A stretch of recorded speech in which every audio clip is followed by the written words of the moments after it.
நேற்று சுண்டைக்காவையும் சிக்கனையும் வச்சு ஒரு கிரேவி பண்ணி வீடியோ போட்டிருந்தோம்ல, அதில் ஒருத்தவங்க என்ன கமெண்ட் பண்ணியிருக்காங்கன்னு பாருங்களேன். தயவுசெய்து பாவக்காயில் பிரியாணியும் கோவக்காயில் அல்வாவும் செய்து விடுங்கள்னு போட்டிருந்தாங்க. காலையில் தான் அந்த கமெண்ட்டை பார்த்தேன். எனக்கு ரொம்ப சிரிப்பு வந்துருச்சு. கண்டிப்பாக ட்ரை பண்ணிடுவோங்க. பாவக்காயில் பிரியாணி ஒரு நாள் ட்ரை பண்ணிடுவோம், கோவக்காயில் ஒரு நாள் அல்வா ட்ரை பண்ணிடுவோம்.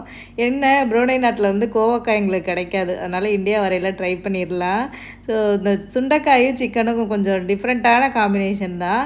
டேஸ்ட் எப்படி இருக்குன்னு ஒரு சில பேர் கேட்டிருந்தீங்க. இங்கே புரோனையில் கிடைக்கிற சுண்டைக்காய் வந்து கசப்பே இருக்காது, நார்மல் கத்திரிக்காய் சாப்பிட்ற மாதிரி தான் இருக்கும். ஸோ அதனால் அதை சிக்கனோட போட்டு வச்சனால பெரிய டிஃப்ரென்ஸ்லாம் எதுவுமே தெரியல. நார்மல் சிக்கன் கிரேவி மாதிரி தான் வந்து இருந்தது. சுண்டைக்காயை சும்மா குழம்பு வச்சு கொடுத்தா யார் சாப்பிட்றாங்க, அதனால தான் சிக்கனில் போட்டு வச்சேன். சிக்கன் குழம்புனா அது எல்லோரும் கொஞ்சம் விரும்பி சாப்பிடுவாங்கள்ல, அதனால தான் அப்படி வந்து பண்ணேன். ஆனால் பாவக்காயில் பிரியாணி எப்படி இருக்குன்னு தெரியல. அதையும் ஒரு நாள் கண்டிப்பாக வந்து ட்ரை பண்ணிடலாங்க.